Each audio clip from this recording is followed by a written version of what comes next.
तो आज हमारा लेक्चर 1 है क्वांटिटी सर्वे का। आज ही हमने कोर्स स्टार्ट किया है। तो क्वांटिटी सर्वे एक्चुअल में होता क्या है? Quantity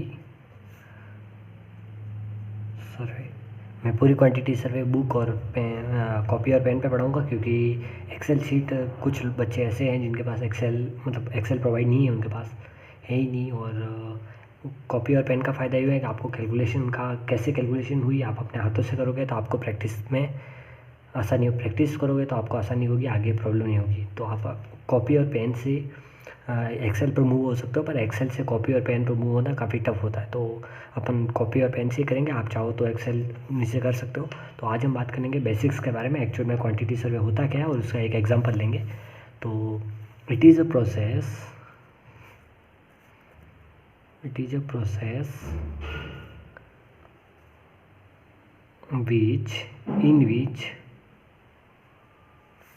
in which quantity is of all the construction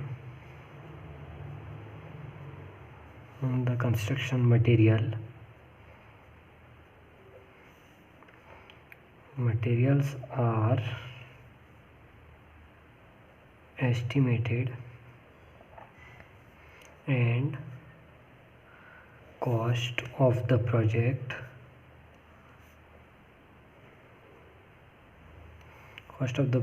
is derived, DERIVED, ठीक है, derived। तो एक्चुअल में क्वांटिटी सर्वे होता क्या है? क्वांटिटी सर्वे होता है कि आप पूरे प्रोजेक्ट का क्वांटिटी निकालोगे कि उसमें कितना सरिया, कितनी बजरी, कितना एग्रीगेट, कितना कंक्रीट जाएगा, मतलब A to Z चीज़ें आप क्वांटिटी निकालोगे, फिर उसको एस्टिमेट करोगे। एस्टिमेट मतलब आप सिर्फ अंदाज़ लगा सकते हो इतना जाएगा, कोई फिक्स क्वांटिटी नहीं होती, जो आप निकालो वही उतना ही जाए। कई बार कुछ प्रॉब्लम्स होती है, उसकी वजह से भी हो जाता है। तो कई बार क्या, mostly estimated cost actual cost से काफ़ी डिफरेंट होती है। एस्टिमेटेड कॉस्ट से आप सिर्फ अंदाज़ लगा सकते हो कि इतनी वैल्यू के पास कहीं खर्चा होगा, कभी कम भी हो सकता है, कभी ज़्यादा भी हो सकता है। तो एस्टिमेट का अंतर है, मतलब है सिर्फ अंदाज़ लगाना कि आप उतने तक अंदाज़ लगा सकते हो। बट एस्टिमेट क्वांटिटी सर्वे में क्या होता है कि आप जो एस्टिमेट निकालते हो वो अप्रॉक्सीमेटली बराबर होता है, क्योंकि आप एक एक चीज़ कंसिडर कर रहे हो उसमें। तो उस हिसाब से एस्टिमेटेड जो कॉस्ट होता है वो अप्रॉक्सीमेटली आपकी एक्चुअल कॉस्ट के आसपास होता है। तो आज हम समझेंगे कि एस्टिमेट, ठीक है। सबसे पहले एस्टिमेट,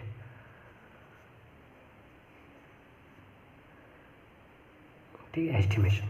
अब क्वांटिटी सर्वे को 4 स्टेप में करते हैं। सबसे पहले आता है एस्टिमेशन। एस्टिमेशन मैंने आपको अभी बता ही दिया कि एस्टिमेशन होता क्या है। एस्टिमेशन आप पूरी बिल्डिंग के पूरी प्रोजेक्ट के अंदर यूज़ होने वाली हर एक चीज़ की क्वांटिटी निकालोगे कि कौन सी चीज़ बिल्डिंग में कितनी यूज़ होगी। तो वो चीज़ है आपकी एस्टिमेशन, ठीक है। उसके बाद आती है आपकी स्पेसिफिकेशन। स्पेसिफिकेशन में आप पर्टिकुलर किसी चीज़ को बताते हो कि हाँ ये चीज़ इस क्वालिटी की होनी चाहिए या इस ब्रांड की होनी चाहिए या ये उसका ग्रेड होना चाहिए। जैसे कि सीमेंट वगैरह हो गया तो उनकी आप ग्रेड बताते हो, हाँ ये ग्रेड का होना चाहिए, इस कंपनी का होना चाहिए। तो वो आ गया आपके स्पेसिफिकेशन के अंदर। इसके बाद आता है मार्केट वैल्यू।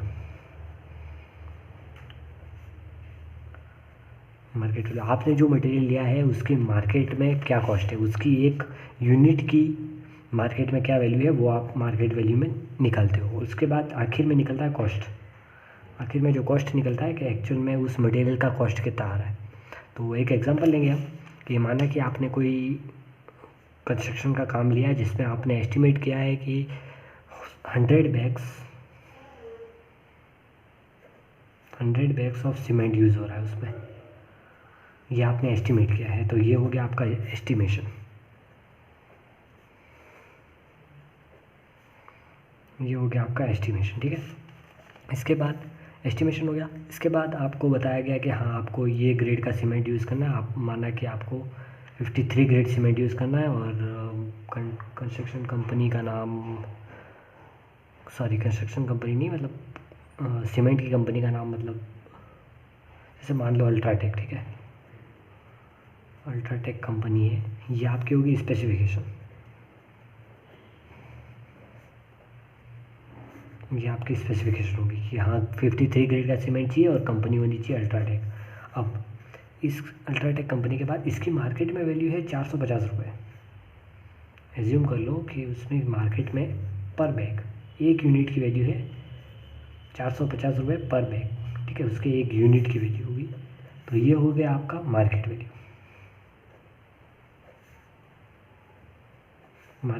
और आखिर में आता है आपका कॉस्ट। तो कॉस्ट निकालने के लिए हम मल्टीप्लाई करेंगे आपकी एस्टिमेशन को मार्केट वैल्यू से। तो एस्टिमेशन हो गया 100 बैग्स मल्टीप्लाइड बाय 450 पर बैग। तो कैलकुलेट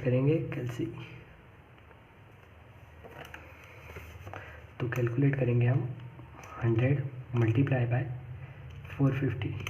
ये मैं इसलिए कर रहा हूँ, एक्चुअल में मुझे पता था कि 45,000 ही आएगा, बट कंफर्मेशन के लिए कर किया था। तो यह हो गया आपका एक्चुअल कॉस्ट कि इतने मटेरियल के लिए इतना कॉस्ट जाएगा। तो इसी प्रकार से हम आगे के लेक्चर में लेंगे। ये तो बस एक बेसिक था, मैं आपको समझा रहा था कि क्वांटिटी सर्वे एक्चुअल में होता क्या है, उसके 4 स्टेप होते हैं। ये स्टेप तो हाँ देख लो, तो ये है 100 मल्टीप्लाई बाय 450 और ये लास्ट में 45,000 आ गया। तो इसमें इतने स्टेप है, चार स्टेप में क्वांटिटी सर्वे पूरा होता है किसी भी स्पेसिफिक सेक्शन का। जैसे लाइक उसका सबसे पहले आपको उसका एस्टिमेशन करना होता है। एस्टिमेशन करने के बाद आपको उसकी स्पेसिफिकेशंस देखनी होती है।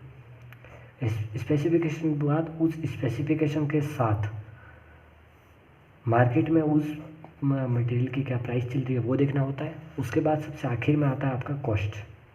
तो ऐसे ही हम आगे लेक्चर में करेंगे।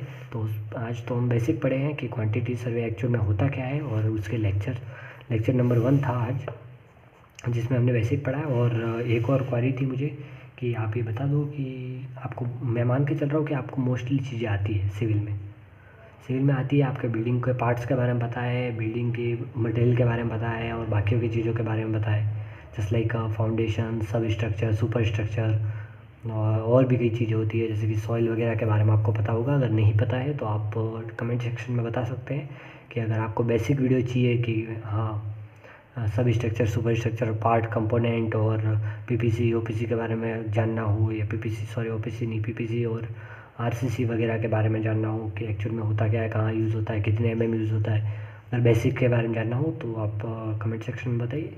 तो हम एक अलग से लेक्चर लेंगे जिसमें हम सिर्फ बेसिक्स के बारे में पढ़ेंगे, ठीक है। Thank you.